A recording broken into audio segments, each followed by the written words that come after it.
नमस्ते दोस्तों, आपका स्वागत है हमारे चैनल भारत राइजिंग पे।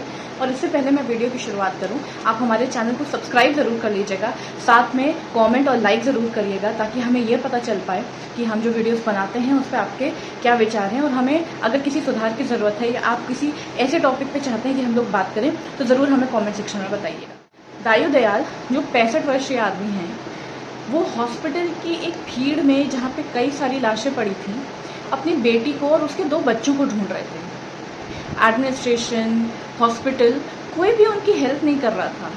दूसरी तरफ सुभाष लाल थे जो अपनी माँ को ढूंढ रहे थे इसी भीड़ में, उन्हीं लाशों के बीच में, उन्हीं घायल व्यक्तियों के बीच में, और अंत में उन्हें मिला तो अपनी माँ की लाश। और ये सब कुछ क्यों हुआ? क्योंकि हाथरस में एक भगदड़ हुई। भगदड़ क्यों हुई? एक बाबा की चरणों की धूल लेने के लिए।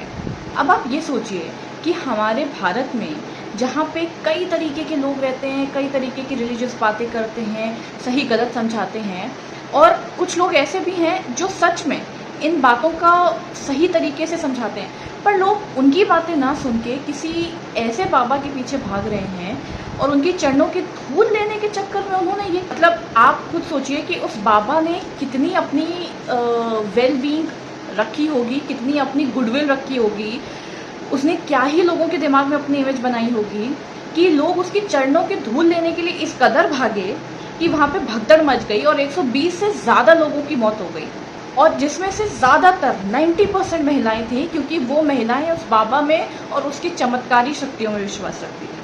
अब ये बाबा हैं कौन? ये बाबा अपने आप को भोले बाबा के नाम से कहलवाते हैं और कहते हैं कि इन्होंने 18 साल पुलिस की नौकरी करी और उसके बाद अचानक से उनके ऊपर दिव्य शक्ति प्रकाशित हुई और तब ये इस फील्ड में आ गए, जहाँ पे इन्होंने एक कुटिया में रह के लोगों को प्रवचन सुनाना शुरू किया। और जैसी जैसी इनकी ख्याति बढ़ती गई, इनके फॉलोअर्स भी बढ़ते गए, जिनको नारायणी सेना के नाम से जाना जाने लगा। पर वो क्या बात करते थे? ऐसी किस बारों में वो बात करते थे कि लोग उनसे इतना मोहित हो जाते थे? बहरहाल, कहा जाता है, या वो बाबा खुद क्लेम करते हैं कि मैं मृत को भी जीवित कर सकता हूँ। मृत को तो भगवान भी जीवित नहीं कर सकते हैं। जिसका समय पूर्ण हो गया है उसको भगवान भी कैसे जीवित कर लेंगे? उसको जीवित करने के लिए का क्लेम करते थे बाबा, जिस वजह से इनके ऊपर 97 में एक केस भी हुआ। इन्होंने एक लड़की को अपने आश्रम में रखा और विवादास्पद तरीके से इन्होंने बोला कि मैंने उस लड़की को जीवित किया था, पर वो मृत्यु को प्राप्त हो गई। जाहिर सी बात है, जिसका समय पूरा हो गया है और जो नेचुरल डेथ मरा है वो तो अपना जीवन खो ही देगा ना। मृत व्यक्ति के बाद भी कुछ समय तक उसमें कुछ प्राण बाकी रहते हैं, कुछ मूवमेंट्स रहते हैं, उसको अगर वो जीवित करना कहते हैं तो ये तो सारे फेक क्लेम्स हुए। अब आइए इन बाबा के बारे में। इनका नाम सूरजपाल सिंह है और इनके अनुसार ये 18 साल पुलिस में सर्विस कर चुके हैं, जैसा मैंने पहले भी बोला, और ये अक्सर सफ़ेद सूट, सफ़ेद टाई के साथ या सफ़ेद कुर्ते पजामे में देखे जाते हैं। और इनकी ख्याति ना केवल यूपी बल्कि हरियाणा, राजस्थान और एमपी में भी है, वहाँ भी इनके फॉलोअर्स हैं। मैं किसी जाति को या किसी कम्युनिटी को स्पेसिफिकली क्लेम नहीं कर रही हूँ, बट हाँ, दलित, क्योंकि ये खुद दलित थे तो दलित की इनकी फॉलोइंग ज़्यादा थी। अब इनके ऊपर एक सेक्सुअल असॉल्ट केस भी था 97 में, जब इन्होंने कुछ साल पहले ही अपने ये बाबा वाली प्रोफेशन स्टार्ट किया था, और उसके बाद ये काफ़ी समय के लिए शांत हो गए थे। पर इनका एक बहुत बड़ा आश्रम है उत्तर प्रदेश के मैनपुरी शहर में, वहाँ पे काफ़ी लोग जाते भी थे, वहाँ पे बहुत ज़्यादा सिक्योरिटी भी रहती थी। और जो नॉर्मल ट्रेडिशनल मीडिया है उनको बाबा से मिलने की परमिशन ही नहीं थी। वो केवल अपना एक यूट्यूब और फेसबुक चैनल चलाते थे जिसके थ्रू वो अपना सत्संग प्रीच करते थे। अब उनके किसी फॉलोअर का कहना है कि बाबा चढ़ावा या डोनेशंस नहीं लेते थे। अब अगर हम इस केस की बात करें तो जो एफआईआर लॉन्च हुई है स्टैम्पीड केस में, उसमें बाबा का नाम ही नहीं आया है। उसमें उनके जो मुख्य सेवादार थे देव प्रकाश मधुकर, उनका नाम एफआईआर में मेनली आया है, और जो भी उनके ऑर्गेनाइजेशन कमेटी में थे उनका आया है। लेकिन योगी ने बोला है, इस बात पे क्वेश्चन किया है कि बाबा का नाम एफआईआर में क्यों नहीं लॉन्च किया गया है, और उन्होंने एक स्पेशल कमेटी भी बैठाई है जिसके तहत इस पूरी इंसिडेंट का इन्वेस्टिगेशन किया जाएगा। अब बात क्या हुई एग्जैक्टली? यही बातें हुई थी हमारी, पूछ रहे थे आपकी माँ थी, कहाँ गई थी, सत्संग में गई थी, तो घटना किस तरह हुई। मैंने बताया उनको कि घटना किस तरह से हुई थी। चलते वक्त बाबा ने कि मेरी चरणों की धूल लो, धूल के चक्कर में जनता ऐसी भागी है, तो एक के ऊपर ऐसे पड़ते चले गए हैं।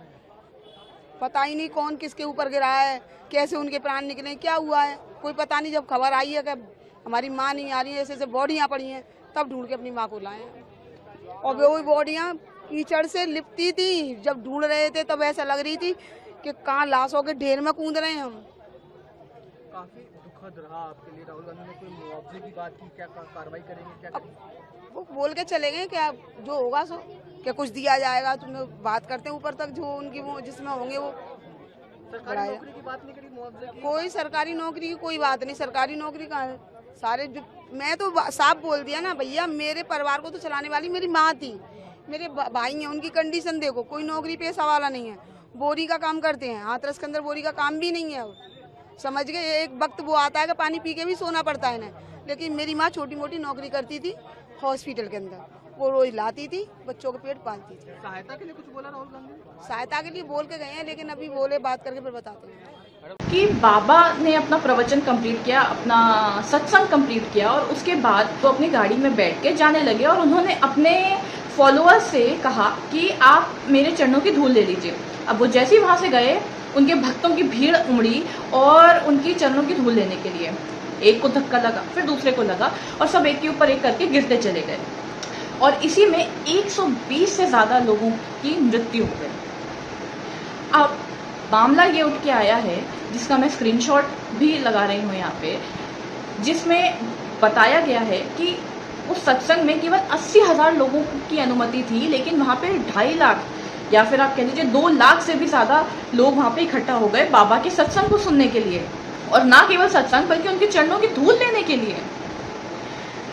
उनके भक्तों का कहना है कि बाबा कोई चमत्कारी पानी पिलाते थे जिससे उनके सारे मर्ज दूर हो जाते थे। मेरा ये कहना है और मैं ये जानना भी चाहती हूँ उन भक्तों से, उन लोगों से, कि आपने कोई लॉजिक देखा था उस चीज़ में या आप सिर्फ ऐसे ही उनके भक्त थे? मतलब कि जस्ट बिकॉज कि वो कोई डोनेशंस नहीं ले रहे हैं या वो थोड़ी बहुत अच्छी बातें कर ले रहे हैं तो आप उनके भक्त हो जाएंगे? मतलब मुझे इसमें कोई सेंस नहीं लगता है। दूसरी चीज़ मेरा ये मानना है कि अगर आप किसी भी इंसान को अपना गुरु बना रहे हैं, वो बाबा हैं, आप उनको अपना गुरु बना रहे हैं, तो एक बार उनकी हिस्ट्री तो जान लीजिए। आप एक बार ये तो समझ लीजिए कि वो कहाँ से आए हैं, वो जो बातें बता रहे हैं वो कितनी सत्य हैं या कितनी असत्य हैं, वो प्रैक्टिकल लाइफ में एम्प्लॉय भी होती हैं कि नहीं होती हैं। आप लोग बिना ये देखे, बिना ये जाने कि बाबा क्या करते हैं क्या नहीं, आप बस उनके भक्त बन जाते हैं, अनन्य भक्त बन जाते हैं और उनके खिलाफ कुछ सुनना भी नहीं चाहते हैं। इसी प्रकार से बहुत सारे इंसिडेंट्स हो चुके हैं। राम रहीम बाबा की बात हो चुकी है और तब भी लोगों ने अपनी आंखें नहीं खोली। राम रहीम बाबा का केस हो चुका जिन्हें सेक्सुअल असॉल्ट में अंदर किया गया था। आशाराम बापू अभी तक सेक्सुअल असॉल्ट में अंदर हैं, उनका बेटा सेक्सुअल असॉल्ट में अंदर है। यहाँ तक कि जो एक बाबा थे जो पर्स खोल के कृपा बरसाते थे, निर्मल बाबा, वो भी अभी तक गायब हैं। उनके ऊपर भी सेम टाइप के केसेस चल रहे हैं बट वो गायब है। सूरजपाल सिंह जी गायब हैं, उनके मुख्य सेवादार गायब हैं। जैसे ये स्टैम्पीड हुआ, जैसे ये भगदड़ मची, सबके सब वहाँ से गायब हो गए क्योंकि उनको पता था कि वो गलत कर रहे हैं। अगर इनको अपने भक्तों की इतनी ही चिंता होती तो ये सामने आके उस चीज़ की रिस्पॉन्सिबिलिटी क्यों नहीं लेते कि हाँ मैंने गलत किया, मैंने गलत कहा। उनको तो भीड़ इकट्ठी करनी थी, उन्होंने अपनी भीड़ इकट्ठी कर ली, उनको तो अपनी पॉपुलैरिटी मिल गई। क्यों वो सोशल मीडिया के मीडिया के जो मेन ट्रेडिशनल सोर्सेज थे उनको अपने पास नहीं आने देते थे? क्यों उन्होंने इतनी सिक्योरिटी लगाई हुई थी? किससे उनको इतनी जान का अपना खतरा था?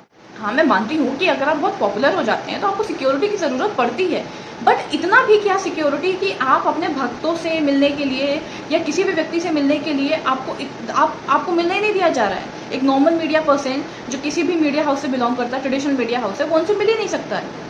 इतनी अंधभक्ति करने का मुझे नहीं लगता कि कोई लॉजिक है। कोई आपको सही बात बताए इसलिए आप उसके भक्त बन जाए, ये गलत बात है। ऐसे तो जो बीजेपी की फॉलोअर्स हैं उनको भी अंधभक्त के नाम से बुलाया जाता है, जो कि गलत है। वो एक सेपरेट टॉपिक है, बट अगर आप किसी चीज़ को सपोर्ट करते हैं उसको भक्ति बुलाना गलत बात है। मैं खुद 100 लोगों को सुनती हूँ, हर किसी की अच्छी बात कैप्चर करती हूँ, पर ज़रूरी नहीं है कि मैं उनकी भक्त बनूँ। हाँ, जीवन में एक गुरु होना आवश्यक है क्योंकि वही गुरु आपको दीक्षा देगा, वही गुरु की सीख आपको रास्ता दिखाएगी जीवन का। पर आप ये भी देखिए कि उस गुरु की सीख कितनी सही है, कितनी गलत है। चरणों की धूल लेना, वो डोनेशंस नहीं लेते हैं, लेकिन लोगों को एक चमत्कारी पानी ज़रूर पिलाते हैं, वो लोगों को अपनी चरणों की धूल ज़रूर लेने को कहते हैं। मुझे एक फेक से अलावा और कुछ नहीं लगता है। आप सिर्फ अपना एक कल्ट बना रहे हैं, आप सिर्फ अपनी कल्ट फॉलोइंग क्रिएट कर रहे हैं। आप किसी भी ऐसे बाबा को देखिए जो सही प्रीचिंग्स देते हैं, जो सही टीचिंग्स देते हैं। मैं किसी बाबा का नाम नहीं ले रही, बट बहुत सारे हैं, साउथ में भी हैं और नॉर्थ में भी हैं और बहुत प्रचलित भी हैं। आप कभी भी उनके मुंह से ये नहीं सुनेंगे कि आओ मेरा हाथ से ये जादुई पानी पी लो, ये मैजिकल वाटर पी लो, या मेरी चरणों की धूल अपने सर पे लगा लो तो तुम ठीक हो जाओगे। आपको अगर कोई बीमारी होनी है ना, तो वो होगी, और वो ठीक भी डॉक्टर की इंटरवेंशन से ही होगी। अब आप चाहे उसमें एलोपैथी इलाज करिए, होम्योपैथी करिए या आयुर्वेदिक करिए, किसी बाबा की चरणों की धूल खा लेने से या अपने सर पे लगा लेने से नहीं ठीक होगी। और सबसे बड़ी बात सिर्फ पॉजिटिविटी की है। पीपल, अगर आपको मालूम हो तो जो लोग पॉजिटिविटी रखते हैं उन्होंने अपनी कैंसर तक की बीमारी को ठीक किया है। मैंने ऐसे बहुत से इंसिडेंट्स पढ़े हैं, क्योंकि मैं बहुत पढ़ती हूँ सबके बारे में, कि लोगों ने अपनी विल पावर से, अपनी शक्ति से अपनी ऐसी ऐसी बीमारियां ठीक करी हैं, जिनको पैरालिसिस था, जिनको कैंसर था, जिनका पैर टूट गया था और जुड़ नहीं सकता था। उन्होंने सिर्फ अपनी विल पावर से, अपने मैनिफेस्टेशन से उन चीज़ों को ठीक किया है। अगर आप उन चीज़ों में बिलीव करते हैं तो ठीक है, लेकिन अगर आप किसी की चरणों की धूल लेके या किसी के अमृत जल को लेके ये सोचें कि इससे मेरी बीमारी ठीक हो जाएगी या मैं मरूंगा नहीं, या वो इंसान किसी मृत को जीवित कर सकता है, तो ये गलत बात है। तो आपको देखने की ज़रूरत है कि आप किसे फॉलो कर रहे हैं और आप उसकी किस चीज़ को फॉलो कर रहे हैं। अंधभक्ति के मैं बहुत ज़्यादा खिलाफ हूँ। आप भक्ति करिए, लेकिन उस भक्ति में इतने भी अंधे मत हो जाइए कि आपको सही और गलत की पहचान खत्म हो जाए। अपना माइंड ओपन रखना चाहिए इन सब चीज़ों के बारे में, और साथ ही साथ अगर आपको लगे कि उस चीज़ के बारे में या उस इंसान के बारे में, उस व्यक्ति के बारे में कुछ चीज़ें गलत हैं और गलत पॉइंट आउट हो रही हैं, तो उस चीज़ को ज़रूर मानें। क्योंकि मेरा ये मानना है कि अगर सूरजपाल सिंह को अपने भक्तों की इतनी ही कंसर्न होती तो वो इस तरीके की हरकत नहीं करते और भाग नहीं जाते एटलीस्ट। और अगर भाग भी गए थे इस डर से, तो कम से कम वापस आके अपने भक्तों का हाल तो पूछना चाहिए। वजह से, जिनके मौजूद होने से, जिनकी चरणों की धूल की वजह से इतना बड़ा इंसिडेंट हुआ, इतने सारे लोग मारे गए, और 120 कोई कम काउंटिंग नहीं होती है, बहुत ज़्यादा काउंटिंग है। और हमारे लिए और आपके लिए ये सिर्फ एक नंबर होगा। पर उस व्यक्ति के बारे में सोचिए जो अपनी माँ को ढूंढने गया था, जो एक सत्संग में गई थी और कभी वापस नहीं आई। एक 65 साल का व्यक्ति जो अपनी बेटी को सत्संग में छोड़ के आया, अपने नाती पोतों को सत्संग में छोड़ के आया, इसलिए कि वो कुछ ही देर में वापस आएंगे, वो उनको कभी मिल ही नहीं पाया। सिर्फ इसलिए क्योंकि कुछ अंधभक्ति के कारण उनकी बेटी और उनकी माँ ने अपनी जान गंवा दी। एक औरत एक घर का आधार होती है, चाहे वो माँ के रूप में हो, बेटी के रूप में और बहू के रूप में हो। तो जिन लोगों ने अपने क्लोज्ड वंस को खोया है, आप उनके बारे में सोचिए कि उनके लिए कितना बड़ा धक्का है। लोग कुछ कहने के लायक नहीं बचे हैं, वो कुछ बोल नहीं पा रहे हैं। किसको दोषी ठहराएं? भीड़ को, बाबा को, या उन मुख्य सेवादारों को, या भगवान को? उनके हिसाब से तो उन्होंने सब कुछ अपना खो दिया है, वो भी सिर्फ एक भीड़ के कारण, वो भी सिर्फ एक अंधभक्ति के कारण। इसलिए बेहतर होगा कि आप भक्ति ज़रूर करिए, आप किसी गुरु का मार्गदर्शन ज़रूर लीजिए, पर इस चीज़ का ख्याल भी रखिए कि अगर वो इंसान कुछ ऐसी चीज़ें बता रहा है जो विश्वसनीय नहीं है, तो उस चीज़ से पीछे हट जाइए, क्योंकि वही आपके लिए बेहतर होगा। क्योंकि जितना आप उस चीज़ में बिलीव करते जाएंगे, आप उस तरीके से उस दलदल में घुसते चले जाएंगे, जिस प्रकार से निर्मल बाबा के टाइम में हुआ। ऐसा मैं नहीं कह रही हूँ कि मेरे घर में उनका कोई बिलीवर नहीं था, मेरे घर में भी थे। सब लोग अपना काला पर्स या ब्राउन पर्स खोल के बैठ जाते थे कि कृपा बरसेगी। अंत में जब वो एक्सपोज हुए तो मेरे घर वालों ने भी माना कि हाँ भाई ये ठीक बात नहीं है। राम रहीम के जो भक्त हैं, जो फॉलोअर्स हैं, वो आज दिन तक उनको गलत नहीं मानते। निर्मल बाबा के भक्त जो अंधभक्त हैं, वो आज दिन तक उनको गलत नहीं मानते। आशाराम बापू के भक्त आज भी उनकी फ़ोटो भगवान की जगह पर रख के उनको पूछते हैं। कोई बाबा इस प्रकार से नहीं करता है, वो इस प्रकार से किसी का सेक्सुअली असॉल्ट नहीं करता है। और अगर लोग कमेंट्स में ये बोलने आएंगे कि ऋषि मुनि भी करते थे, तो ऋषि मुनि उसको एक योग के तौर पे, एक शिक्षा के तौर पे लेते थे।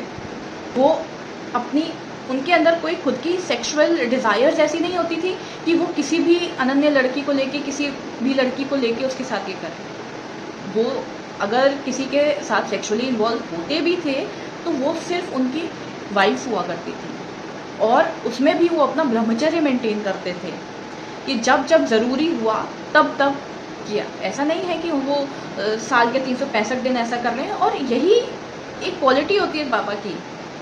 ब्रह्मचर्य मेंटेन करना कोई बहुत आसान बात नहीं होती है। और अगर आप वो नहीं मेंटेन कर पा रहे हैं, आपको सिलेबसी, आपको ब्रह्मचर्य फॉलो करना होता है, क्योंकि वही आपको सबसे ज़्यादा शक्ति देता है। अब बहुत लोग इस बात को चाहे माने चाहे ना माने, लेकिन जितना आप अपने मन पे कंट्रोल करते हैं, जितना आप अपनी सिलेबसी को कंट्रोल करते हैं, उतने ज़्यादा आप स्पिरिचुअली भगवान से कनेक्ट कर पाते हैं। और इसीलिए आप नागा साधुओं को देखेंगे या किसी महान संत को देखेंगे तो वो सिलेबसी और ब्रह्मचर्य मेंटेन करते हैं। पहले के ऋषि मुनि भी यही करते थे और इसीलिए वो कनेक्ट कर पाते हैं, क्योंकि वो अपनी सेक्सुअल डिजायर्स को मेंटेन कर पाते हैं। तो बात यहाँ केवल इतनी है कि आप जिसको भी फॉलो करें, आप देख के फॉलो करिए, आप उनकी भक्ति ज़रूर करिए, लेकिन इस कदर मत करिए कि आप सही और गलत का अंतर करना भूल जाएं। क्योंकि जिस दिन आप वो करना भूल गए तो इस तरीके के हादसे होते रहेंगे, इस तरीके की कल्ट फॉलोइंग होती रहेगी। क्योंकि निर्मल बाबा, राम रहीम, आशाराम बापू ने कल्ट फॉलोइंग ही करी है। उन्होंने कुछ भी ऐसी वीक नब्ज पकड़ ली लोगों की और उस पर उन्होंने बात करना शुरू कर दिया। किसी ने भी कोई इतनी लॉजिकल बात नहीं करी थी जिसकी वजह से उनकी अंधभक्ति की जाए। साथ ही साथ जो उन्होंने बैकग्राउंड में अपने खेल रचाए वो तो अलग ही थे। पैसा भी कमाया, फेम भी कमाया और अपनी सेक्सुअल डिजायर्स भी पूरी करी। तो आप भक्ति जरूर मेंटेन करिए, बट देख के कि आप जिसको फॉलो कर रहे हैं वो व्यक्ति कितना सही है प्रैक्टिकली और कितना नहीं है। अगर कोई संत आपको भगवान से कनेक्ट करने के लिए आसान रास्ते भी बता रहा है तो भी अच्छी बात है।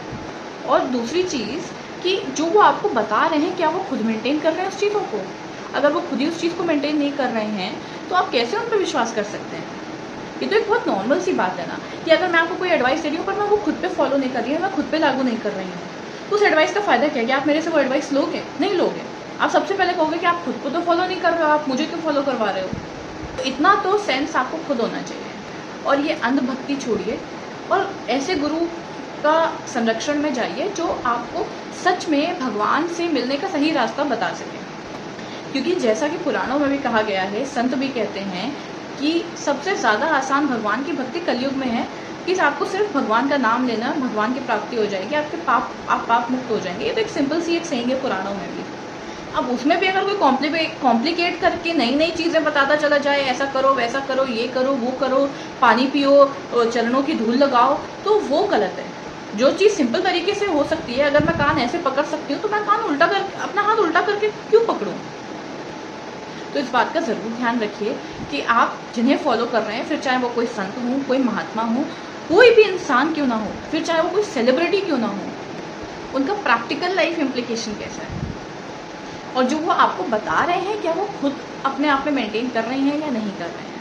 आप कमेंट में ज़रूर बताइएगा कि आपको वीडियो कैसा लगा और आप इसके बारे में और क्या जानकारी चाहें।